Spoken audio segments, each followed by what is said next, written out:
Jalil is important and is very timely. And after he leaves, there will be many things to talk about because, again, there are many things have been committed, massacres, and including the Abu Salim massacre in '96 and all the other things, not only against the Libyan people, but against others as well. So it will continue, but it's really impossible to imagine or to expect that all the details will be worked out at the moment, or all things will be now negotiated for his departure. So for now, I think all the efforts should be concentrated on him leaving the country, whether with his family or with his assets, and things will be worked out later. Because a lot of people will be hoping that it's the start. Yes, because we have to keep in mind that we have to weigh in the options here. Let's keep in mind, he still has a strong ability to inflict damage, and he has the capacity to inflict serious damage on the people and on the Libyan people and on the infrastructure and on the neighboring countries as well, because spillover is one option that might happen. So for now, the best crisis management I would advise is to make his departure easier, because also cornering him at this point is not going to serve the cause. They just want to see him go. Exactly. Just focus on him leaving and things will be dealt with later. Okay, Ibrahim, thank you very much indeed for that. Ibrahim Shakir there. Well, the unrest in Libya has pushed oil prices to their highest levels for more than 2 years. Earlier, the price fell to below $105 a barrel. That follows news that OPEC members are discussing boosting production amid concerns that rising costs could stop a global economic recovery. Rosalind Jordan explains. On the world oil markets, prices have been moving in just one direction, up. In New York, above $105 a barrel. In Europe, reaching $115, a nearly 20% rise since the beginning of the year. Libya is not the biggest oil producer by any means, but it's significant, and lower output from there does raise prices. But that's not the only thing at play. Oil is one of the most actively traded commodities in the world. Whole companies exist to profit on price changes. There's a tremendous amount of intraday profit taking in this market. I mean, you're getting $2, $3 a pop on crude oil. And so it's not all them, it's a lot of speculators in here just, driving the price up.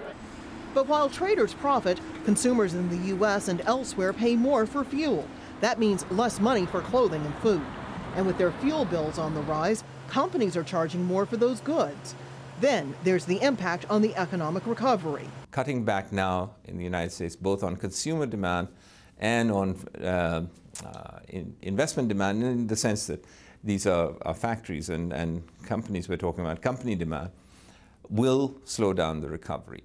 Thus, the reasons for the growing pressure on President Barack Obama to sell some of the nearly 800 million barrels held in government reserve, to assure people the political upheaval across the Middle East won't affect them. The issue here is disruption. Is there a major disruption in the flow of oil? That's obviously a factor.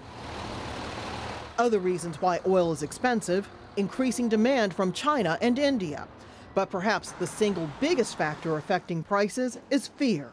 Fear that the prices will keep going up, and fear the regional instability will spread east to the Gulf.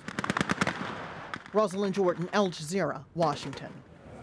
Police in Pakistan have arrested a man over a bomb blast that's killed at least 25 people.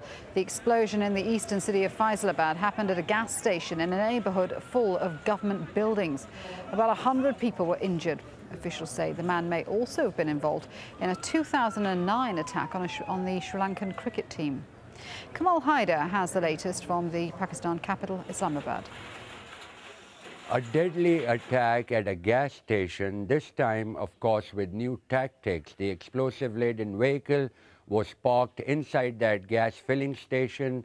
At the time of the blast, the man is said to have left his vehicle and then detonated his device by remote control. According to the security forces, at least 25 people were killed and over 100 wounded. A number of buildings close to that filling station were also destroyed. Rescue efforts were underway to try and dig out both the dead and possibly people who may have been trapped under the debris. The security forces also saying that they have claimed a major breakthrough by arresting a man whom they believe was responsible for the attack.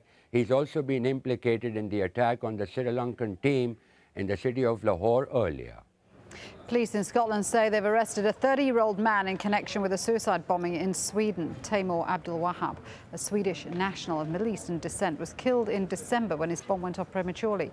Police believe it intended to attack a train station or department store in central Stockholm.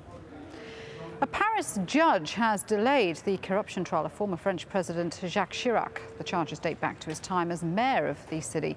Prosecutors claim Chirac conjured up fake jobs to pay supporters. Let's go to Tim Friend, who's in Paris for us. Tim, why did the judge delay the trial? Well, one of Jacques Chirac's co-defendants, in fact his former chief of staff while he was mayor of Paris, has successfully argued that the Constitutional Court, a higher court, should look at these charges and decide whether they're valid, because the argument is that they may be so old now that they may not be legal, as it were, in themselves. So that will take more weeks of anguished waiting for Jacques Chirac and indeed the French public, who have been intrigued by all this over the decades. And we think the court may now be ready to go to actually hear the trial proper towards the end of June. But it really has been dragging on for a long, long time. These charges go back 20 years. And it was about these phony jobs that Jacques Chirac is alleged to have created. It also raises all sorts of questions about the sort of tacit tolerance in French political circles of the funding of political parties, where I think it's fair to say if the cash isn't lining the politicians' pockets directly, then in a way it's sort of tolerated. OK, Tim, thanks very much for that update. Tim Friend in Paris there. Now, in Bangladesh, Nobel laureate Muhammad Yunus has lost a High Court appeal against being sacked from his own bank. Last week, the central bank ordered the 70-year-old out of Grameen Bank for working in violation of the country's retirement laws. His lawyers argue that the bank has a special status and those rules don't apply. Yunus has been an outspoken government critic who attempted to form his own political party in 2007. A Cash for Work programme paid for by the US has been set up in Afghanistan. One project that pays people to clear canals and repair property attracted almost 2,000 men in 1 week.